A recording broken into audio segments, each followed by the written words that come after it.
I've been not liking myself most of my life. My guest today, Melanie Marsh, is a top real estate agent, a high achiever, and someone who on the outside looked like she has it all together, but behind closed doors, she was a little bit struggling. Nobody wanted to hold my child because of the pandemic. In this episode, you're going to learn how she invested in herself, faced her childhood wounds, explored new ways of unlocking her potential. Something's not right in my life.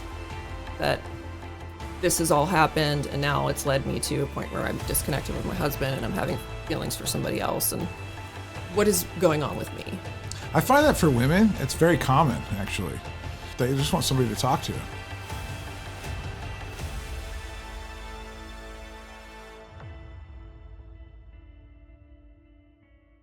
My guest today, Melanie Marsh, is a top real estate agent, a high achiever, and someone who on the outside looked like she has it all together, but behind closed doors, she was a little bit struggling, a lot struggling with self-doubt, burnout, and the weight of living a life that looked perfect but felt completely out of alignment.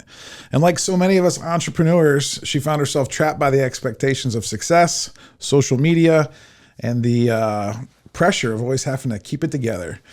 And at her breaking point, she asked herself the hardest question of all: do I even like myself? And what happened next changed everything. And she went on this journey, not just of success, but of deep healing. In this episode, you're going to learn how she invested in herself, faced her childhood wounds, explored new ways of unlocking her potential, including the use of therapeutic psychedelics. And in the process, she saved her marriage, she reconnected with her family, and had the best year ever of her professional life. And today, she's here to pull back the curtain on that whole entire journey. And we're going to be talking about the illusions of success, the power of self-love, and what it really takes to build a life that's not just impressive, but truly fulfilling. And so if you've ever felt stuck, if you've ever questioned whether the path you're on is actually making you happy, or if you're just curious about what's possible when you stop chasing validation and start chasing alignment, this episode is for you. Melanie, it's so good to see you. Thanks for coming in today. Yeah, thanks for having me. Just to give the listeners some context, I actually was I've probably been following you before you got married, because I remember you changed your name on social media. So I think that's how I knew that you got married. But I think it was back in like 18 or 19, maybe. I think we got connected through the real estate investor community. There's like a bunch of real estate investors. Mm-hmm. Yeah. And then, just like life, everybody gets busy. COVID happens. And then you popped up into my feed, like a month ago. And you had this post. And I'm just going to read the post. And it says, many of you may not know this, but I have spent the better part of the last year and a half on deep healing my life. Healing from what, you might ask? We all have trauma, some big, some small. And without getting into specifics, mine amounted to years and years of self-hatred and self-doubt, hiding my true self, people-pleasing, always having something to prove to someone, spiritual emptiness, things many of us struggle with every day. It's nothing special, but one day I knew I couldn't keep going on like this. Going through the motions of seeking friendship and wealth and love and happiness and success, well, I felt out of alignment and out of touch with my true self. I felt not present with my child or my husband, and no matter what milestones I reached in my career, it didn't ever feel truly satisfying. And the cycle continued, sun up to sundown, lather, rinse, and repeat. So I sought out the best coach money could buy. Her name is Sloan. Look her up. You'll be glad you did. And under her guidance for the last almost 18 months, I found a peace and centeredness with life that I've never before possessed. And alongside her incredible coaching, she has introduced me to amazing healers specializing in therapeutic psychedelics, a healing modality so profoundly effective in opening up the heart, it is hard to even explain. I managed to save my marriage in the process, and in turn, every other relationship that is important to me. The work doesn't end here, to be sure. I still have much healing to do, and I never want to stop learning and growing. But in 2024, I had the most successful year of my professional life, and it's in no small part due to this investment I've made in becoming the person I've been too afraid most of my life to be. I know now you must love yourself like your life depends on it, and I hope someone sees this and feels inspired to go deeper. It's scary at first, but really there's nothing scarier than the unexamined life, and there's healing for you too, if you want it. All you have to do is raise your hand. The number one best investment you can make in this life is yourself. And number two, of course, is real estate. That was a really good post. Thank you. Yeah. Thank you. You're a little emotional just me reading that. Yeah. A little bit. Well, I was really, I've been going through my own journey, just like a lot of people are. But, when you said the word true self, it really started to connect with me because I'm a big fan of the book Shine by Gino Wickman, and he talks about true self all the time, trying to free your true self. Which I'm reading now, thanks to you. Yeah, it's cool because we're all just locked inside like this own prison that we've created for ourselves, right? And we're just trying to kind of get out, right? And the only way to do that is to do, what we call the healing work, or inner work is what I call it. Yeah, the inner work. Yeah, things that you got to do to start kind of chipping away at the marble, right? Yeah. And so that's why I was like, man, I got to have her on the podcast, because when I saw that, I'm like, oh, she gets it, and that's what this podcast is all about. And if you guys may notice that there's something different today, it's the first time with the new brand. I recently sold my company, the Big Fish Contracting Company, and the little cute fish logo that I kind of borrowed from the contracting company for the podcast. This man paid a lot of money for, so I had to give it back to him. But that's all right. Benny's still here. I actually still own a little piece of the contracting company. I just don't have to do all of the stress and responsibility of being the guy, right? And so now I get to just be a podcast host, and a consultant, a coach, great dad, husband, stuff like that. So, but yeah, I'm glad you're here today. Yeah, thanks. I am living the dream. It really is. Yeah. It really is a dream life. And from where I came from 10, 15 years ago, it's pretty miraculous. And so this is like day one for the rest of my life. I always wake up and think like that, though. I'm like, man, I'm starting over today. Yeah. Fresh start. What can we do today? Life is an adventure. But it was good to know you. We went to the coffee shop. We spent an hour or two together. Got to learn a little bit more about your story. And one of the things that you mentioned for a long time, and it's funny because I met you on social media basically, is that you felt like you had to be a certain way, right? Especially as a real estate agent, and, I just want to know, like, what's that pressure like, especially as a female, especially as a real estate agent, especially as someone that's trying to grow a business and be all the things. What's that like? So, I would say, like, before I went full time with my real estate license, like, a lot of what I did was I went from a B2B sales job in advertising, mostly online advertising. I lived in Chicago, I think I mentioned, for about 7 years, and then decided I wanted to move back home to Pittsburgh and pursue just something totally different, because I enjoyed outside sales, but I wasn't really passionate about it. So when I moved home to Pittsburgh, I actually just was like, I'll just look for another job in some other B2B sales field that I can do in Pittsburgh, because national advertising sales wasn't a big market for that. And I'll network, and then in the meantime, I will invest some of this money I have in real estate. So I started just getting into house flipping, and I was sharing my adventures in house flipping, with a blog that I would post on Facebook. And that's how I kind of connected with a lot of my friends back in Chicago who wanted to know what I was doing in Pittsburgh. And so online presence became something for me that was, it was really helpful for me in terms of when I was sharing my blog posts, my friends would comment and be like, I don't normally read blogs, but I just really enjoy reading yours, and I really like your writing. And that was really valuable to me, because there's sometimes a point where you might think that you're a good writer, or that people might be interested in what you're doing, but you also don't, or at least I didn't want to presume, that anybody was interested in it. So it was really rewarding for people to tell me that they were interested in what I was doing. And even sharing my failures and things that really, that were really raw for me. I actually really enjoyed that, because it just I felt like it connected me more with the people that I wanted to be connected to. And, but then when I went full time with my real estate license, it was kind of a pressure to not be that, to not share the vulnerabilities, to not share failures, and to just be a sort of one-dimensional human being. Just want to show the good shiny parts. Correct. And it's fake it till you make it sort of thing, I guess, is maybe where some of that comes from. But it, not just that, but is my picture that I'm posting, is my top cut too low, is my showing too much side boob? Do you think that has to do with being a girl and no matter what, or do you think it has to do with trying to have all your shit together on social media? I think there is a certain pressure on women to be a certain way in order to appeal to other women, and wives and things like that. Whereas I don't think men necessarily receive that same pressure. But there's, in terms of like being political and stuff like that, I think it's generally across the board, it's considered to be like not a good idea, you know, for your business.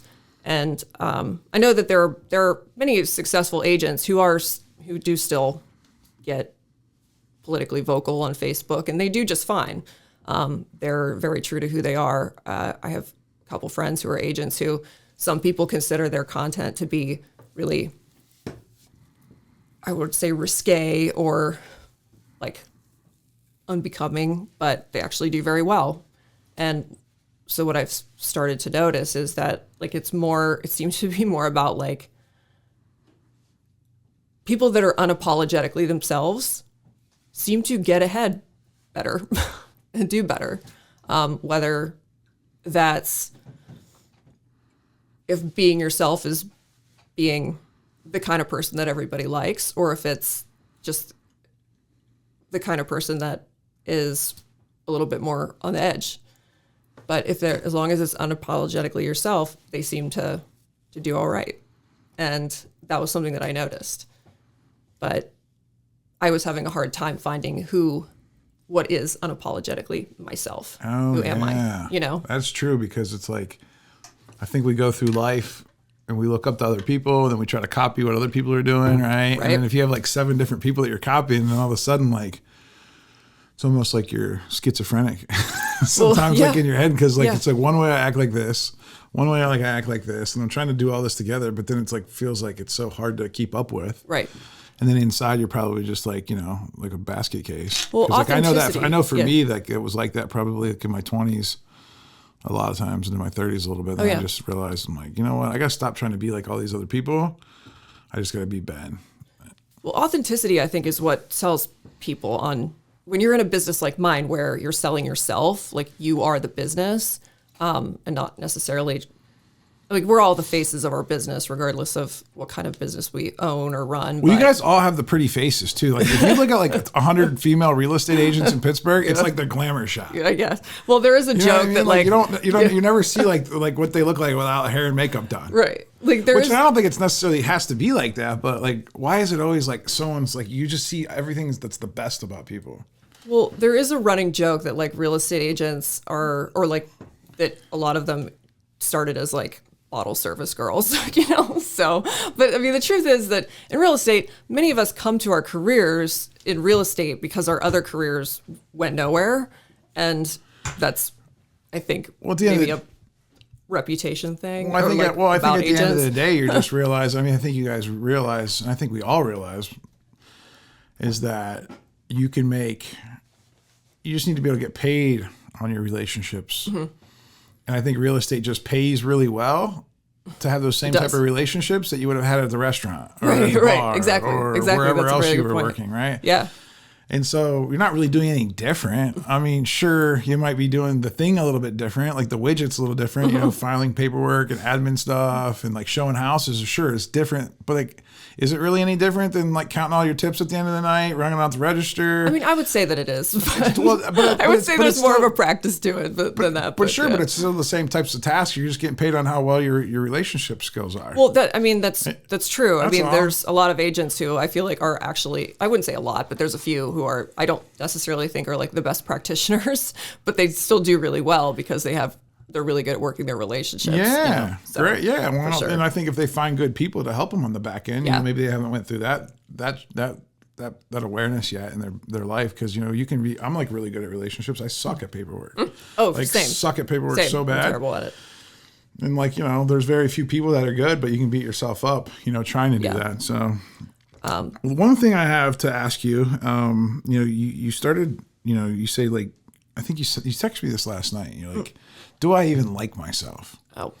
And you sent that message to me, and I'm like, like what triggered that? Like what triggered that? Like, you know, on your journey, at what point did you have to ask yourself, like, do I even like myself? And where are you at now with that? Well, so I've been asking myself that like most of my life, but I wouldn't say, well, sorry, let me take it back. I've been not liking myself most of my life, but I didn't necessarily have an awareness of that until more recently. So the journey that I've been on over the last 18 months really started in like around 2020 during COVID lockdowns. I was 7 months pregnant when we locked down, and Pennsylvania was one of the only states that shut down real estate. So I was like getting ready to be in a place where I was not going to, like, I was going to try to hand off some of my business, at least for, once I had my son. And I mean, you can still do real estate without, you don't have to be in the office every single day. Like, you can still have flexibility to it. But I wasn't allowed to work. Obviously we were all shut in our houses for 2 months. But my son was born 2 days before we opened up from red phase to yellow phase. And after that, all my clients are now allowed to see houses. And they're like, hey, we want to go see houses now. And I'm like, I just had a baby. But during that time during lockdown, I was like, I'm looking around at like what's happening. And I was just like, what is going on? What is happening with this world right now? Like, why are we doing this to ourselves? And I got really angry about it, to be honest. And I had built up a lot of frustration and anger having a child in the middle of, like, right when the pandemic opens up and people start seeing each other again. Did you have the resentment because you had the child, or because like you couldn't do the work thing? No, I had the resentment for the fact that, like, okay, so when my sister has three boys, and every time she had a son, everybody was like, oh, let me hold him. Nobody wanted to hold my child, the first because they didn't want to get him sick, because right? of the pandemic. Yeah, they were probably worried he was going to get sick, right? Well, or they didn't want to get him sick, or it was all like, keep your distance. Like, nobody was seeing each other. Nobody was hanging out. And I'm a very social person. And so I was like, oh my gosh, I'm stuck here still in this house with a baby. And like my parents barely even saw him the first year of his life. And it was a very lonely time, and to have a child during that, like a brand new baby during that time, was really, really difficult. And I started to worry about when he was going to be 2 years old, was he going to be forced to wear a mask and things like that. And I just developed a lot of anger about it. And I had never been on Twitter before. I started going on Twitter all the time because it was the only place that I could get news that didn't feel like compromise. So I was getting in like these arguments with people on Twitter and like on social media because, I mean, during the pandemic, when people were locked down, people basically relied on social media to communicate with each other because they weren't seeing each other. They weren't, we weren't going to each other's houses. So do you think everybody did that, or do you think it was just your circle? I think it was a lot of people, but I always wonder like how many people are actually really on it versus like the people like me and you that are on it like a lot. And like, shoot, I use my Facebook Messenger sometimes more than my text messages. Yeah. But like, is everyone like that? I don't know. I don't think they are, but I could be wrong. Well, I think we're weirdos in that people world. were, I think in general, people were on Facebook more than probably they normally would be because they were stuck in their houses and there was nothing else to do. I would say that. Yeah. Then they started buying home improvement projects. Right. Because we did a ton. The contracting business like started to blow up down there. Yep. So I was like getting in all these arguments, and I'm like not paying attention to my son, and I'm like, and then I'm like fighting with my husband because like he doesn't care about it, and I just started to notice I was just feeling like pissed off and angry all the time. And then it was there that started like this awareness that there was something wrong. Like, why do I care more about arguing with this person online than I do about like my new infant son, who's like sitting on the floor, or like I'm sitting on the floor with him and we're sort of playing, but I'm actually like on my phone the whole time. And I was just like, that I'm worried when I'm getting in these arguments that like it's going to affect my business. And I would say most of it was on Twitter, where I remain incognito. But it was like, still, I'm like, I shouldn't be doing this. I should be paying attention to my family. I should be present. How did that impact like your self-worth and like your sense of identity thing? I honestly, like, it was unexamined. Like, I wasn't thinking about it. But I know that is what led to a good deal of my marital dissatisfaction that eventually led me to my coach. But it was looking at what was going on in my marriage and saying like, where what is my role in this? What am I doing that's causing this? And do I even like myself? Because I don't like myself right now. Do I like myself as a person overall? And does my husband not like me? Is this why we're not getting along? I really started to think a lot about these things that I hadn't thought about. Did you do that kind of like on your own, or did you like say that out loud to him, or did you like tell a friend, or like? No, so actually the first thing I did was, so after, like, once we got back, there was some degree of like normalcy in the world. I mean, the thing that was difficult about COVID is it went from, lockdowns to being back in the world. And my husband and I, during that time, we had a newborn baby. We were selling our house, moving, building. There was just like a lot going on. And then the following spring was market of 2021, which was insane for every real estate agent on the planet, because it was like you're showing houses to 3 or 4 different buyers every weekend, day, and then writing offers all night.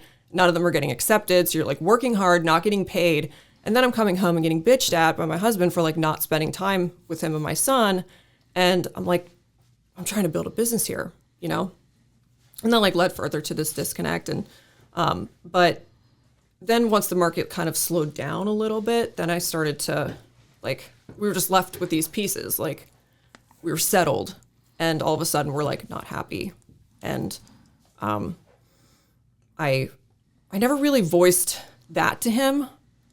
I just I reached out to my sister, who is a coach actually, and asked her, I did want to grow my business more. And now that things were stabilizing a bit, like I reached out to her, and just it was kind of in that guise of like wanting to grow my business. But she was like, I don't work with family, and she referred me to Sloan. So was there like a breaking point? Like, was there like a day or a time, or was this just more of like a bunch of build up stuff that like eventually led to this? Or was there any crazy like moment in your life that like back then that was like, oh my gosh, I need to change something? Well, I would say, so there was a time point where I started to feel closer to other people than my husband, and started to have feelings for somebody else. And it was at that moment that I realized, like, where am I going with this? What am I doing? And that's when I had it in my sister referred me to Sloan. I didn't call her for like, I don't know, 3 or 4 months maybe. Mm-hmm. And then it was when that happened that I was just like, something's not right in my life, that this has all happened. And now it's led me to a point where I'm disconnected with my husband, and I'm having feelings for somebody else. And what is going on with me? Yeah. Did, I'm sure that sounds like a pretty tough situation to take on by yourself. I'm sure there's people listening right now that probably either been through that or are going through that right now. And they're like, what do I do? I know we're going to get into kind of like what you did, but like, let's just say what would you tell someone? Like, what would you tell yourself, I guess, back then of like, how to handle that, or like what to do, and like how to ask for help, or did you talk to your partner about it, or did you? No, I didn't. It's kind of embarrassing. It's probably like you're probably afraid.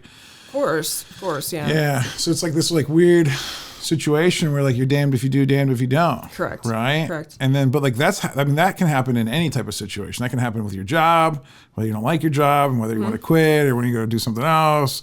That can happen with a relationship, like we're talking about with you. I mean, there's a lot of life situations where it's like, I feel like if I tell someone, it's going to make it worse. Mm-hmm. So what should people do when they're in that situation? Well, I mean, I started to notice this pattern of like seeking things outside myself. And that's when I was like, there's something going on in here. So that's when, I had like the conversations with my sister, and she, referred me to Sloan, and I reached back out to her again. And I said, I think I'm going to get in touch with Sloan. And I did. So like find a therapist, find a coach, find a third party that doesn't know you or anybody else in your life. That's a good piece of advice. It's about, like I said in my post, like reaching out and asking for it, you know, and I consider myself very lucky that I had people who were in this space that were coaches who I could turn to and that I knew. Because it's hard. I mean, it's hard to find a good coach. It's hard to find a good therapist. You know, I've gone through like many therapists in my life, and I have not necessarily stayed with any of them. Is that you or them? Well, I don't know. It might be some degree of me, but you know, just asking. I'm the common denominator in all of it. Just so asking. You know, so I know. I don't know. I think I have in my notes that you worked with Sloan for 18 months. Is that true? Or? Yeah, I'm still actually in my contract. My contract ends in April, so I renewed a contract. So yeah, so you were working with Sloan. So what was the first thing you think she helped you uncover? Well, I would say like Sloan had her work cut out for her, like in the beginning with me, because I was very guarded. I was very like, you know, let me tell you this. So Sloan is my first cousin. Oh, okay. So she is kind of related. Yes. So that's interesting. Yes. And she works with family, obviously. Yes. You pay her enough money, she'll work with right. Well, I guess. No, she's actually very discerning about who she works with, and she only works with women.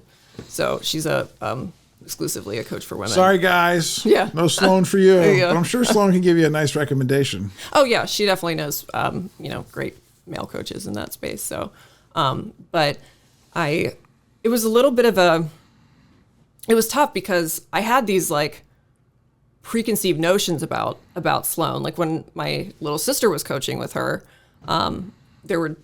she would like all of a sudden come at us with these things like, I'm not available for this. And I would just be like, are you Sloaning me? Like, what the hell are you, you know, I actually made it into a verb. Like, are you Sloaning me? And she got like so offended by that. And obviously for good reason. But I just, like I had attitude about it, about the work that Sloan did.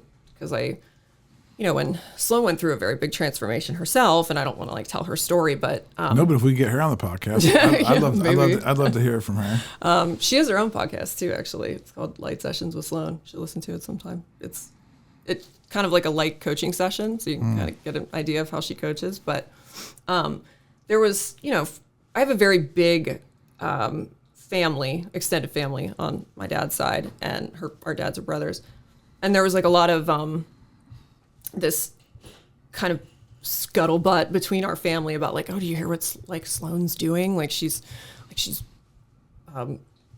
sold her law firm and she's becoming a coach and she's like just a different person now. Probably what they're saying about me right now. Maybe, I'm talking about all this woo-woo stuff. Yeah, but the big thing was that she changed her name. Like her birth name was not Sloan, and so that's that's always weird. Like when it's like the people that know you, and anytime that you make a change or your transformation, it's not that you leave them behind. It's just they don't know that person, and so it's almost like a different person, and that makes them uncomfortable. To me, it was like I was like, wait, she's changing her name at like 40? Like that's as weird as getting a head transplant, you know? So I myself had attitude about it or like notions about it, and so when I went into, but I saw the difference that she had made in my sister's life, and she made in my brother-in-law's life even, and so I was like, I don't feel like I can. I think maybe I'm wrong here. So you have a lot of good self-awareness. I don't know if you realized it back then, but like you have like a lot of internal self-awareness. I feel like that was good for you. I think that's something that has grown from like my childhood of like having been supposedly diagnosed with like ADD and stuff. It was. What do you mean supposedly? Well, I don't know how. Some people don't feel like ADD is a real thing, or ADHD is a real thing. So I think it is.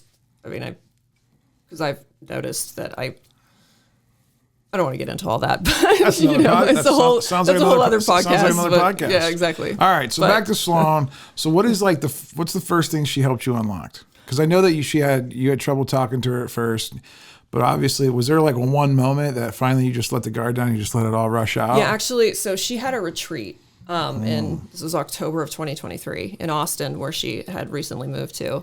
And it was on the retreat that really I had this kind of peak experience where I realized that like I don't love myself. I've actually spent most of my life hating myself. And like up to that point, I guess I had, you hear people talking about like self-love and all this and how important it is. And I guess the general like thing going on in my mind was like, okay, great, you can love yourself, but if no one agrees with you, what good is that? You know, or are you wrong about yourself? And I was sitting there talking with Sloan one-on-one about, well, if I leave my marriage, like, what will that do to him? And she just looked right at me and said, like, you know that your life matters too, and what you want matters too. That was not something that I ever even thought about, you know, that like what I want matters too. So I realized like what actual value I had put on my own self-worth.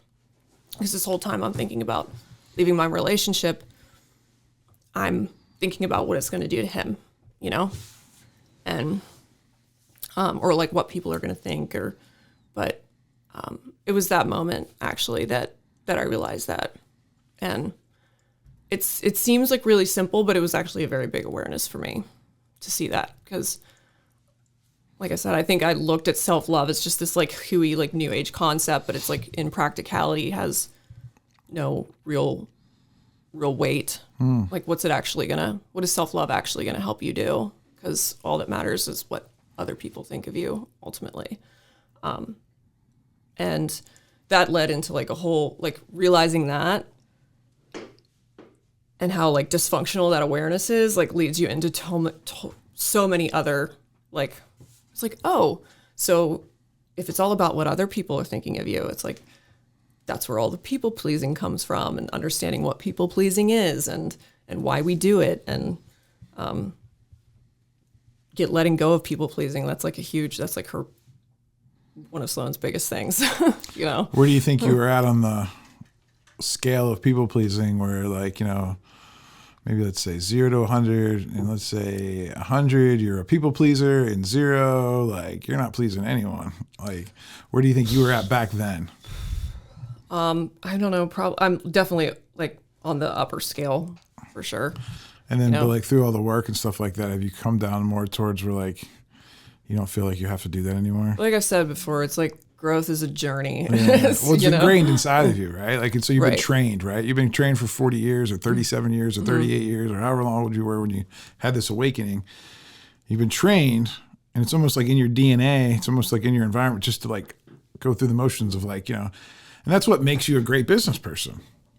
You know what I mean? That's what probably, you know, because you're trying to like, obviously you're helping customers, you know what I mean? And so, you know, I think that's like it's an interesting dichotomy of serving others versus serving yourself. Correct. I was just going to say, there's a very big difference between what it means to serve people and what it means to please people.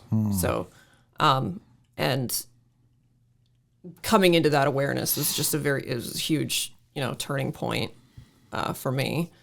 But, I know you talked about, you know, that retreat, and I think that one of the things I remember from the coffee shop, you know, there were some limiting beliefs that came up for you, some childhood messages maybe, that you were holding back. There's like what all came up for you with that? Well, part of like this awareness and realizing like how much, I guess, self-loathing that I actually had underneath everything is, where does it come from? You know, it's discovering your core wounds and exploring your core wounds and where they come from, and like looking back on like your memories and messages that you received when you were a kid. And I've been able to like identify some like key moments in my childhood that were like turning points for me, where I had an instinct about a certain thing, and I was ushered a different way, you know, like, Can you share an example? Yeah. So, when I was in like 7th grade, I was on the volleyball team, and I had trouble with like 1 or 2 of the girls on the team that were, I don't remember the details, but it was just like we weren't getting along. And I remember being on the phone with one of them at night and saying like she was just being very petty and catty, and I didn't really feel like I deserved it. And I said, you know, like, well, I don't need you to be my friend. So I hung up the phone, and then, you know, I go into the other room. My mom says to me, like I was standing up for myself in a way because I was like, I don't think I need this person to be a friend. You don't need friends that aren't like supportive and don't like you generally. But then my mom said to me, like, I don't think it's a good idea to like waste a friendship. Like that just seems like a waste. Why don't you call her back and say you're sorry? And I was just like, oh, okay. And from then on, I always thought like losing a friend is like one of the worst things that you can do. And now how do you feel about it? Sometimes I think letting go of particular friendships is necessary for us to live happy lives. I mean, sometimes when friendships no longer serve you, and I think being your true self and letting the chips fall where they may is how you discover who your true friends are. You know. So I think Gino talks about this in his book Shine, where people have like their hooks in you. He calls it their hooks. Yeah. So like it's like you're attached, right? Yeah. And it's really hard to let go of that. Yeah. Well, I appreciate you sharing that. I know that, you went, this retreat. I don't know if this was the retreat where you used psychedelics, but you mentioned psychedelics. Was it the same retreat? No. So there was a different retreat that came up later. Now, I know there's a lot of opposing viewpoints on this whole thing about psychedelics, and it's a very hot topic right now, especially in the entrepreneur community. But obviously, most of us grew up in very traditional, religious homes and things like that. Drugs are bad, right? Like in the 80s, they did the whole drugs are bad thing. In the 70s, it seems like everybody was doing drugs, and all of a sudden, as those people grew up, then they're like, "No, drugs are bad." Like all of a sudden, as I look back and I just like remember all that, I'm thinking like a lot of our parents probably did drugs. They probably just didn't tell us. And then as soon as like drugs are bad campaign came out, they're like, "No, kid, you're not going to do what I did." And then and then we went through that whole, and now like I feel like drugs are back in like a more healthy way to a degree. Now I know there's like the really hardcore drugs that are really bad, like the Oxycontin, the fentanyl, that stuff. But these psychedelics like, mushrooms and plant medicine and ayahuasca and ketamine and, there's probably more that I don't even know about. It just seems like it's making a comeback because I think now with the information that we have, the research that we have, more people publicly speaking about it. Yeah. It seems like it can also be used for a lot of healing. And obviously, I think the intention matters. I think who you do it with matters. I think, 100%. No different than like, if a doctor prescribes you, morphine, and it's for like, surgery, it's probably not a bad thing, but if you start doing morphine with your buddies to like escape the pain, it's probably not a good thing. Right. And so I think it's all about the intention, right? 100%. I mean, MDMA is Molly, it's how many of your friends are, and that's why I think it's the difference between like, when it's bad, we call it a drug. And if it's good, we should call it medicine, right? Correct. Yeah. They call them medicine journeys. So tell us a little bit about what your experience was like. And what did you learn about yourself? So, Sloan led so that was in October. And then in November, Sloan was leading a group of women to go to California and do ayahuasca. And she suggested it for me because she thought, she's like, there's some block here still, like to our progress. And I think that this may help you get beyond that because ayahuasca as a psychedelic is supposed to like help reveal certain truths and things that maybe you were not aware of. And I will just say that ayahuasca is not my drug. It's or your medicine. It's exactly. It's not my. It's not my medicine. You want nothing to do with the holy energy of ayahuasca. Yeah, they call it the grandmother. Actually, the grandmother medicine. Yeah, the grandmother medicine. But it's I spent the entire first night like in the compost toilet. Like that's one thing about ayahuasca. It's like I'm sure that anybody that who's done it has talked about like the vomiting and stuff that happens with it. Mm-hmm. But I also I don't think I was necessarily ready for it at that point too. I did have a very like short journey on it and I felt like I saw what I needed to see. It was unfortunate that shortly after that, my dad actually went into cardiac arrest and the day before Thanksgiving and then ended up passing away the day before New Year's Eve that year. So that that journey that I was on stalled a little bit.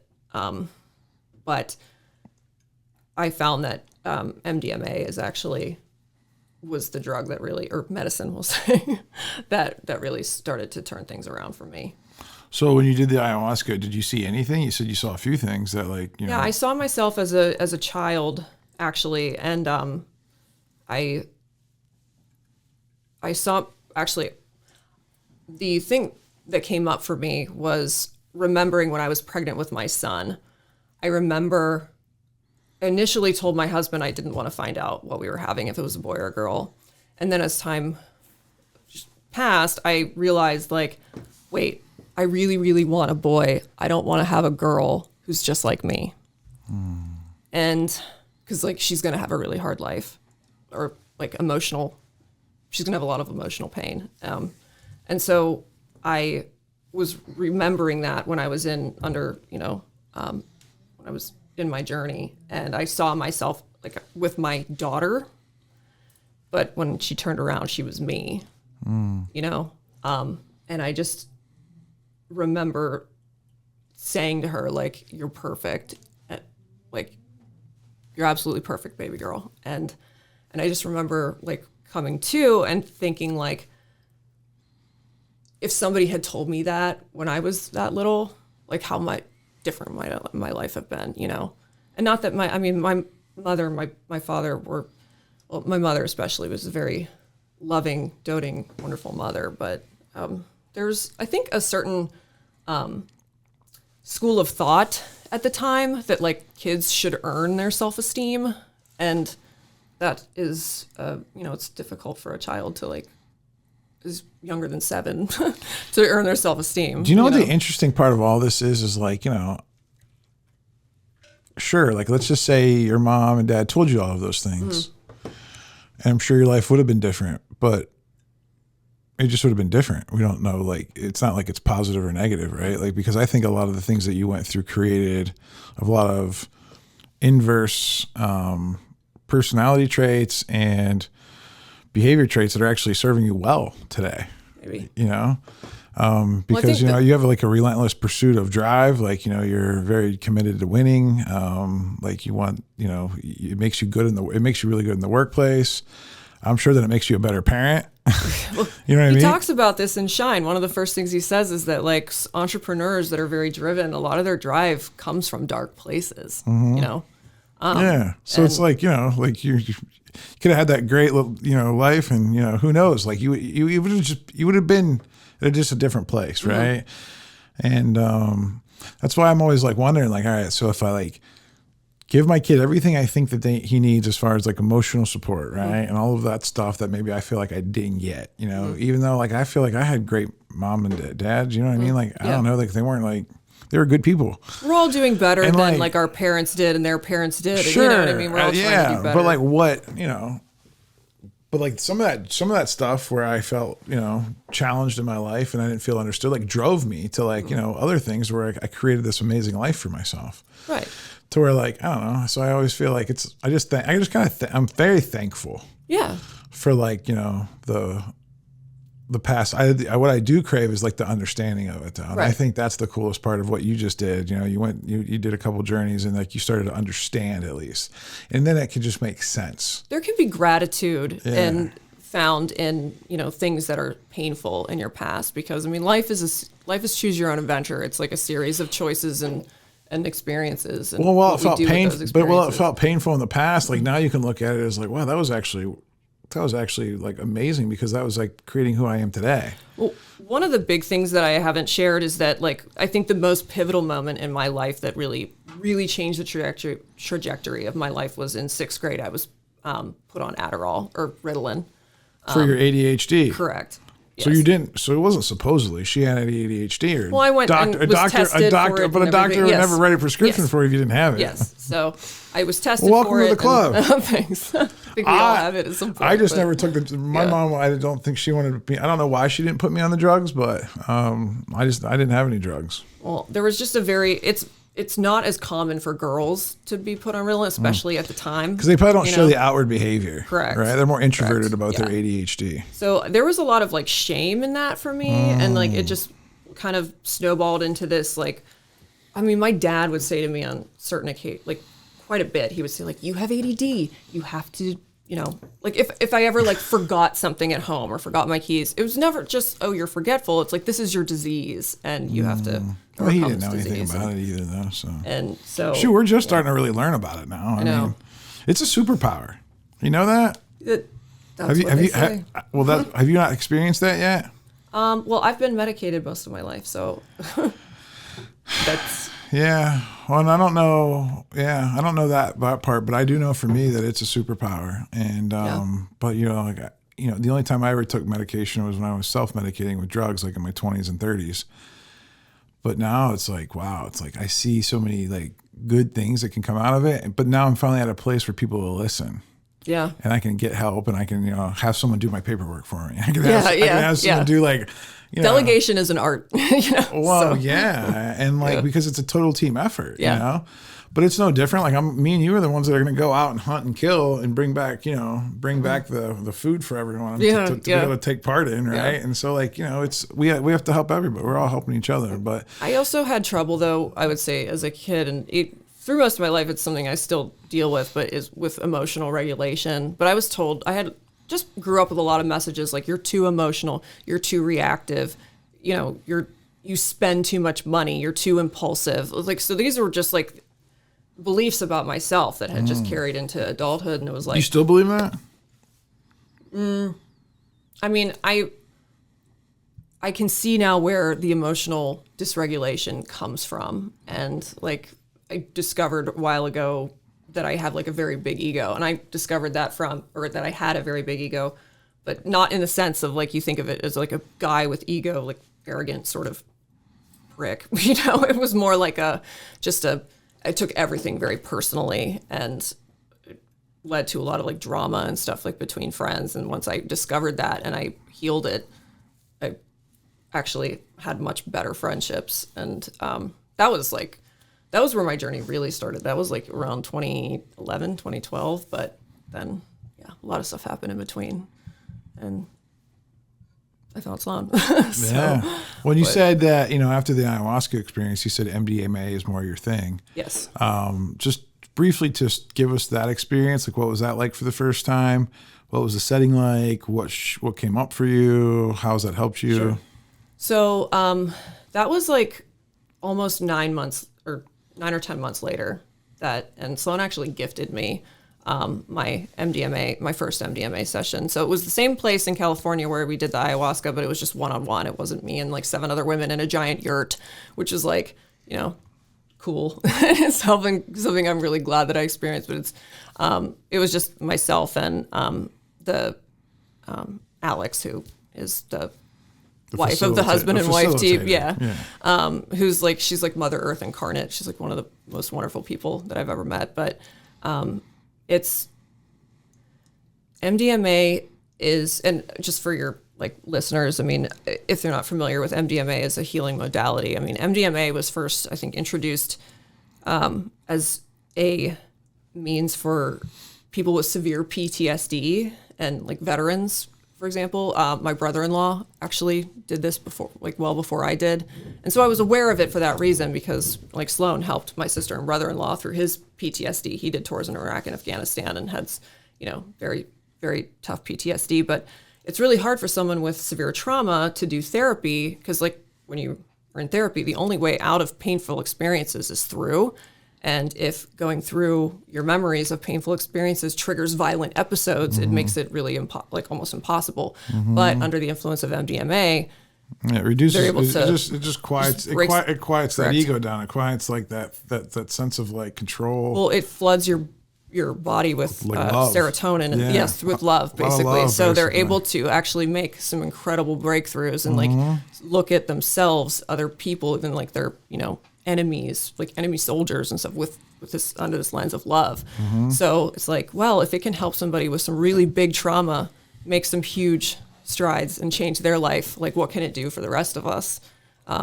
We all have trauma too. It just may not necessarily be as big, but it's there. It's like big T, little t, yeah, right? Exactly. I love that episode. Yeah. Oh, yeah. You listen to that? Yeah, I listened all the way down here. Yeah, that's cool. Yeah. It's funny because Gino Wickman did a podcast on the Shed and Shine podcast about big T and little t trauma. And I had never heard that. And Christine was sitting right here in this seat back in September. And the first time I heard that, and then I've heard that again a couple times. And so what came up for you when you did that? Like, what kind of love did you feel? And what's funny is like what came up, it's all about it. You set your intention when you're in these ceremonies. And like my intention was to like, I can't remember the exact wording, but I know I wanted to heal from my dad's passing. I had a lot of like trauma from my relationship with my dad. But also I just wanted to really like look at my core wounds and what has been like, what is really driving me? It's a lot of what Christine talks about in the knowing framework. It's understanding your past and why you are the way you are. So that's really what my intention was around.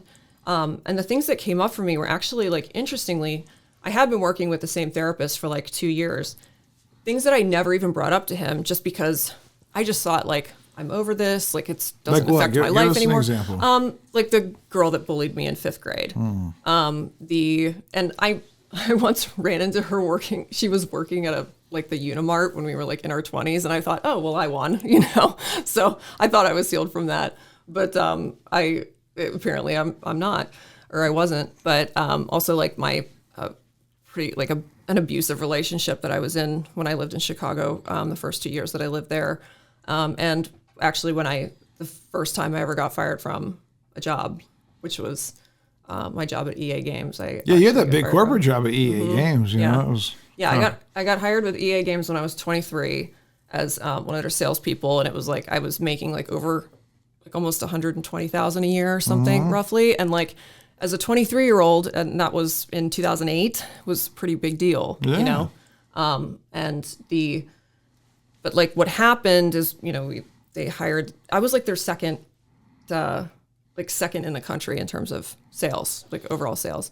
But then they hired this like new sales manager who I think looked at it and was like, why did we hire this 23-year-old with no sales experience, even though I was like killing it and doing a good job. And after that point, I couldn't do anything right. I was like, basically, I feel like gaslit and psyoped into believing that I wasn't any good at my job and that I wasn't, any sort of, I wasn't like the wonder kid that I thought that I was.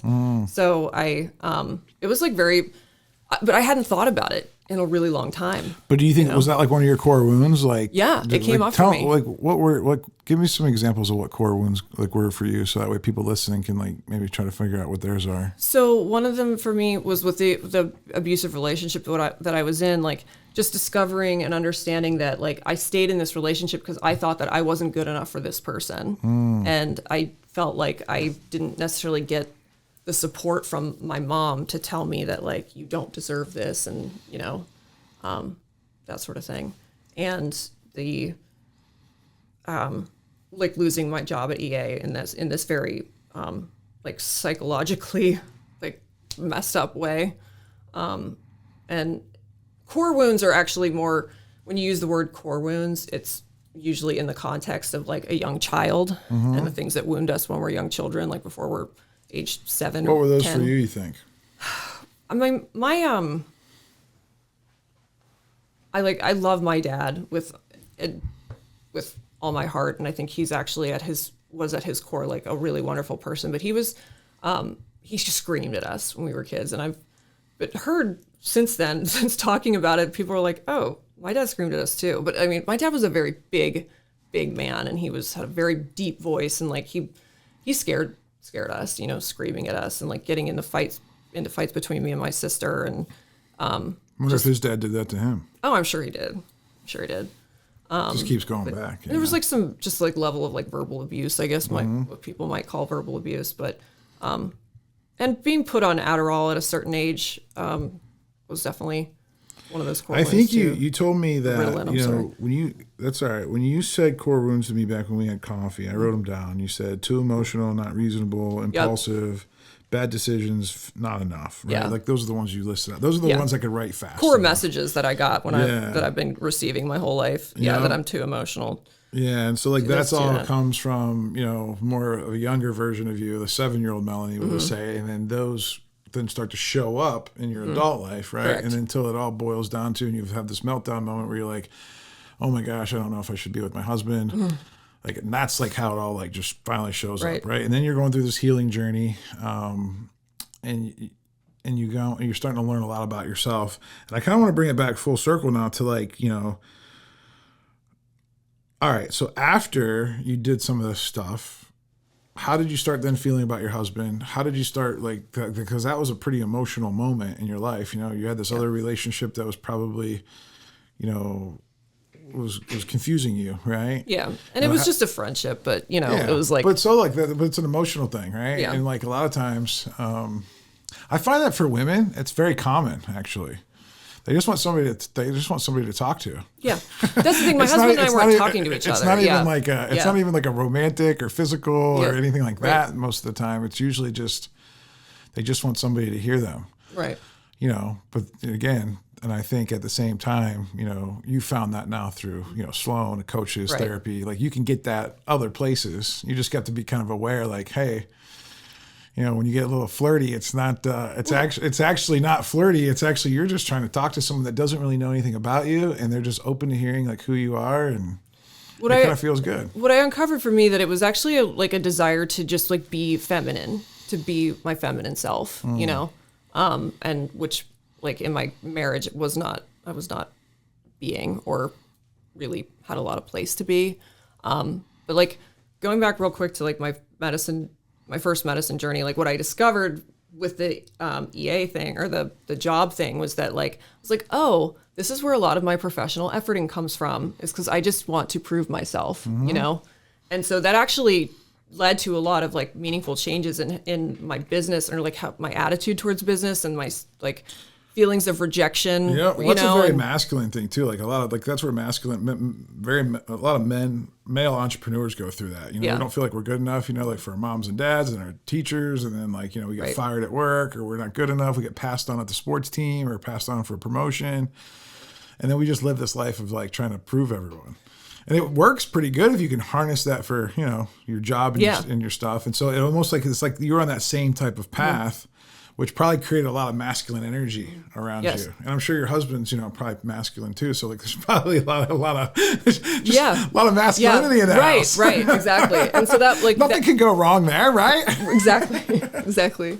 But the thing is, like the work that I do is like a lot of what you're, prospecting and things like that are traditionally like we only think about doing them in a masculine way, But that was just discovering that, like, I just want to connect the dots for people about how, like, doing therapy through MDMA those awarenesses can lead to real changes in your business in your life. I mean, depending on what you discover. But I just realized, like, oh, I've been trying to prove myself to EA Games for the last, almost 15 years or something, even remember who you are. Correct, but, and that changed a lot about my business approach and was like leading to a lot more personal satisfaction.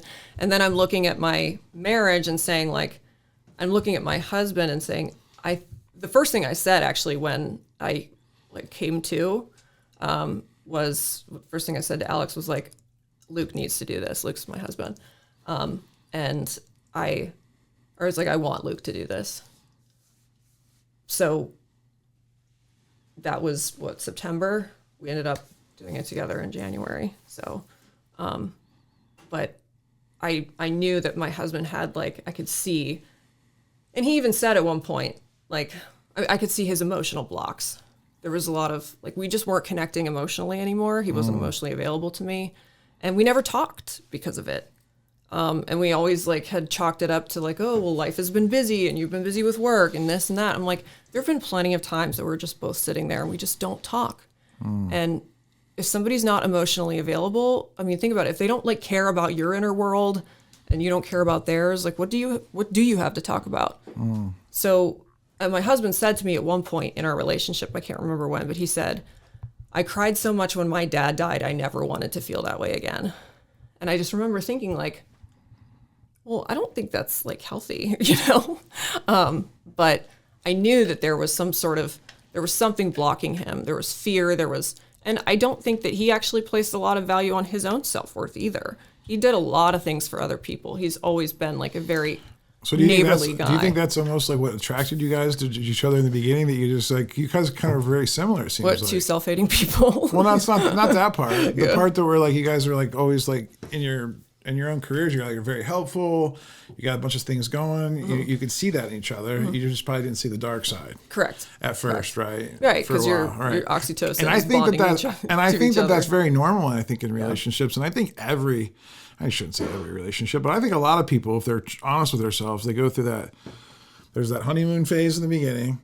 And then there's like which, a lot of people don't like that term, but that's what it is. And then you have like, oh crap.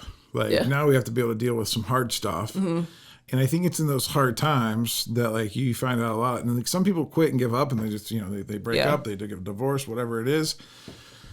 And then there's like you and your husband who have been able to, learn more about each other, learn about yourselves, and then figure out how to repair and then heal and kind of grow together. How's that journey been, and like how's that been going? Well, I think marriages often break down. Like there obviously, there's people have affairs, there's some really like profound, like devastating ways that marriages end. But I think the majority of them tend to just end because it's like a series of like micro rejections and these things like leading apart. Up, right? That's like leading, correct. That's what we said. We're growing apart. Well, and that's what happened. I came to him and I said like, after my healing journey on MDMA, Sloan said to me, I think this has been like, I can see a huge like change in you, like positive change. She's like, I think that you should plan on doing it again. So I looked into, she helped connect me with a couple in Florida who I was, interested in going to Florida and doing, because they did a whole 3-day thing. But I was like, I'm looking at it and I'm like, this is a 3-day thing. Like this, I really, really want my husband to do this with me. But he kept saying like, I'll never do anything like that. I'll never do anything where I don't control my own like mind. But I came to him and I said, look, I'm growing and you're not. And if I keep growing and you keep not growing, like we're already growing apart, but at some point it's just like, it's going to lead to the inevitable. Like we're going to get divorced. I was like, you don't have to grow with me if you don't want to. I'm just letting you know that this is where I see things going. So he asked me what I suggested, and I told him about the retreat in Florida, the 3-day retreat. And we looked at he was like, I'm open to it. I'm open to considering it. We looked at a couple places. We both decided that that Hama in Florida was our place. And we did that at the beginning of January of this year. And this year? Yes. Just like a couple months ago? Yes. Oh, wow. Yeah. This is fresh. Mm-hmm. And it completely, utterly reversed our one-way train to divorce town. So it's a little hard for me to even talk about without getting emotional because it was such a profound thing that has changed my life in so many ways. Like, because for so long I've been on this path with Sloan of like trying to like thinking every day, wondering how do I stay in this marriage that I'm not happy with and end up like, so many people in their 60s and 70s who are miserable, who've never known true love. Or do I get divorced and only see my son, who's only 4, like 50% of the time and completely uproot, my entire life and date, which sounds awful at my age, So I was just like living this daily, like I would think every time I took a shower, I was like, oh, how am I going to get divorced? What am I going to do? Where am I going to move?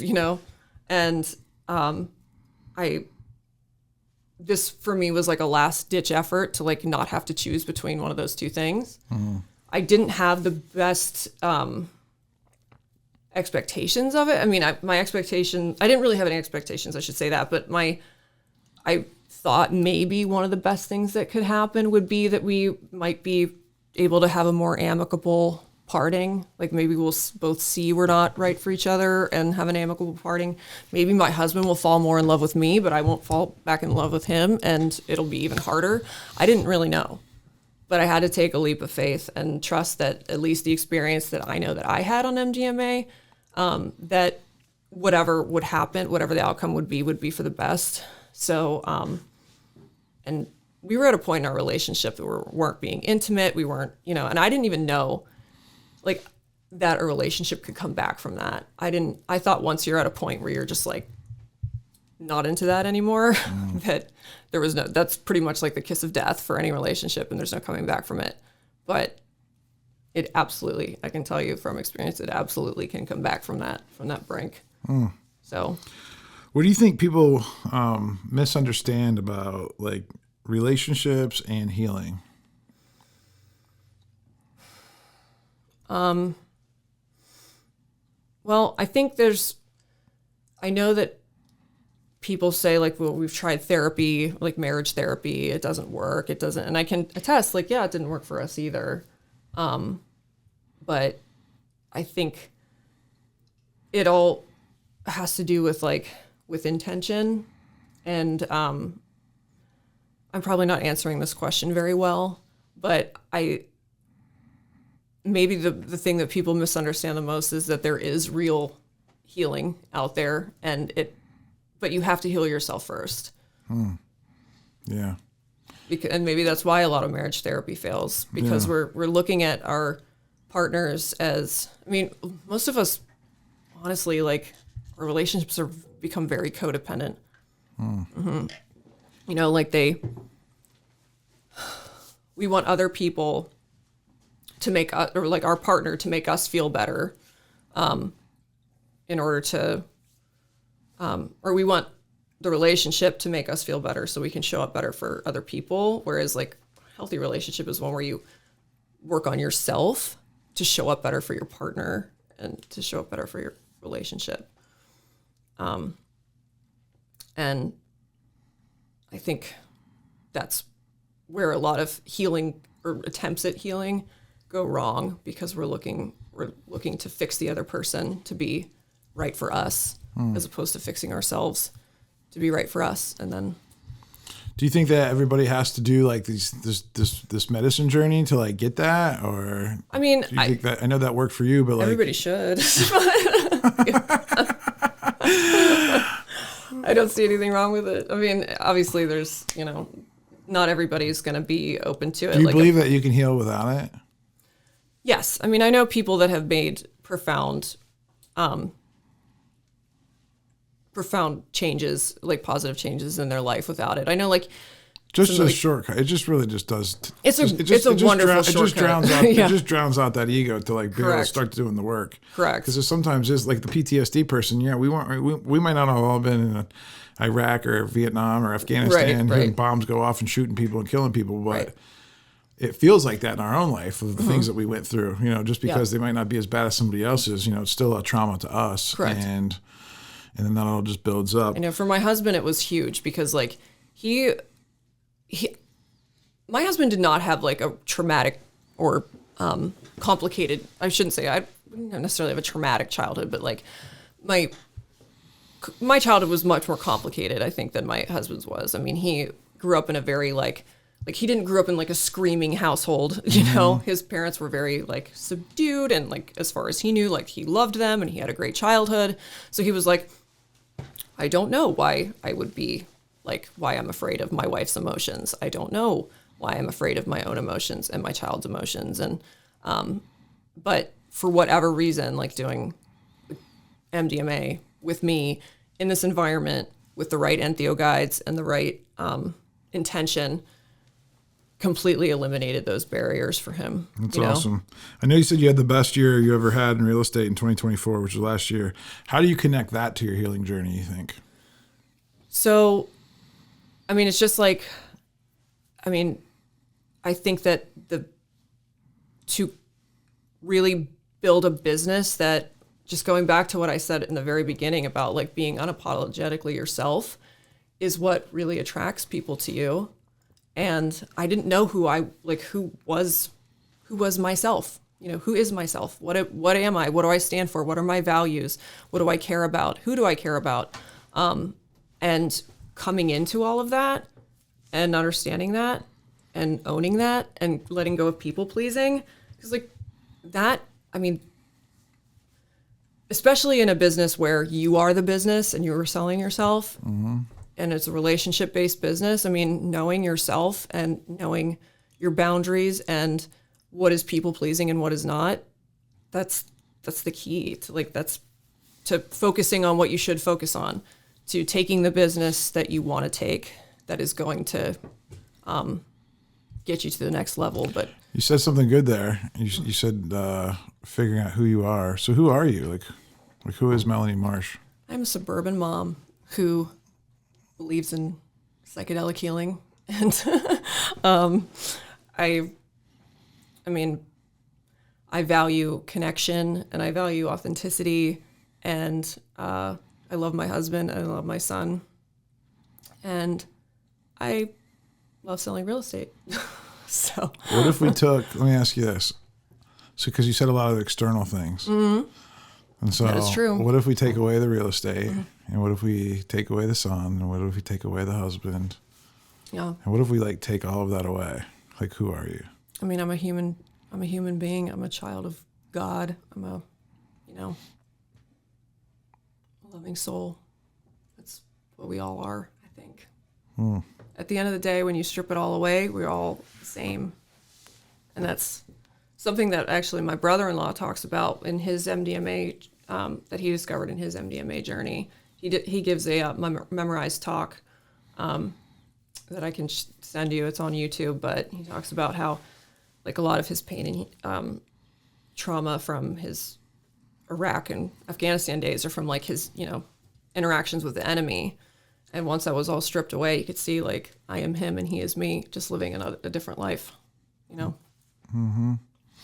What advice do you have to, entrepreneurs, intrapreneurs, people in general that think hustling harder and doing more will solve their problems rather than looking inward? That would be the male way of going about things is to hustle harder. And, I don't know. You seem like you're hustling pretty hard. I was, but I was in my masculine. Yeah, sure. And one thing that I'm working on now with Sloan is trying to understand, like, trying to step into and come into my feminine energy. And it's something my husband and I are working on together since our journey is, like, him stepping more into his masculine, letting me be more in my feminine in our role as in a relationship. And I think the same can apply to how you approach your business. But I would say that the inward journey is all of that other stuff. Like, none of it matters if you don't know what's going on the inside, if you don't address what's going on in the inside, and if you don't know who you are, and if you don't love yourself. Do you have any advice for them? Like what? Like how would they get started on that? Like, how would they, is there a book that they should read? Is there, like, somebody that they should talk to? One of the first books that I read was the book. It's called Love Yourself Like Your Life Depends on It. And I actually keep copies of it, like extra copies of it, and I give it to people when I feel like they should. Well, there you go. Yeah. They should just message you on Instagram or Facebook. Maybe. I do have a reading list because, like, say book. I invested a lot in my coach. I've invested a lot in myself. And I think that's where, I said it before, the number one investment that you should make in this life is in yourself. Well, that's funny because that's my last question for you. It literally says the number one and best investment you can make in this life is yourself, because I heard you say that at the coffee shop. Mm-hmm. And so for someone who's never thought of self-work as an investment, mm-hmm. what would you say to them? How much do you value yourself? If you're putting all this money and all this effort into, like, serving customers and serving, with the end goal, right, of making money and to be able to have a comfortable life for yourself. I think we're all seeking the freedom that prosperity provides, right? But if you don't have a good connection with yourself and love of yourself, you're not going to be able to, you're not going to be able to follow a long-term goal of where it goes. That's where I was at one point. I was like, wow, I'm doing all this. Like, people are telling me, like, wow, you look like you're killing it. And I kind of feel like I'm killing it, but I'm like, at the end of the day, I don't love my life. I'm not connected to my husband. I feel disconnected from my child. I don't feel like my authentic self with people. I don't even know what I want. And I'm just going to do this every single day until I'm, like, in my 70s and I can't do it anymore. And then what? And then I'm just going to die, So those were the thoughts that were going through my head at one point. And it's like, if you don't know why you're doing this and and you're not doing it with yourself in mind, and why are you doing it? You know? Yeah. If someone wants to follow your journey or connect with you, what's the best way to do that? I guess they can follow me friend me on Facebook, find me on Instagram, LinkedIn, all those things. Yeah, Reach out to me. I'm happy to. We'll put your share. We'll put your links in the show notes. Yeah. Melanie, is there anything that you wanted to share with us today? Well, I'll just leave you with this. This is a piece of parting wisdom that Sloan actually shared with me that I keep on hand, but I think it's a great thing to carry with you. It's a quote from, actually the author is unknown, but from tinybuddha.com, apparently. You'll always be brave in someone's mind and a coward in another's, strong to one and fragile to another, good to one and terrible to another. You will be seen as annoying to one and comforting to another. Some will feel anxious around you, and some will find peace in your company. Some will see you as too much, while others will see you as a gift. The world will look at you from their subjective point of view. The world is never going to agree on a definition of who you are. So you might as well live the way that feels true to your heart. Well, I really appreciate you being here today. Yeah, thank you for having me. I hope it was helpful for anyone listening. Well, this has been another edition of the Big Fish Cares podcast. We'll see you next time.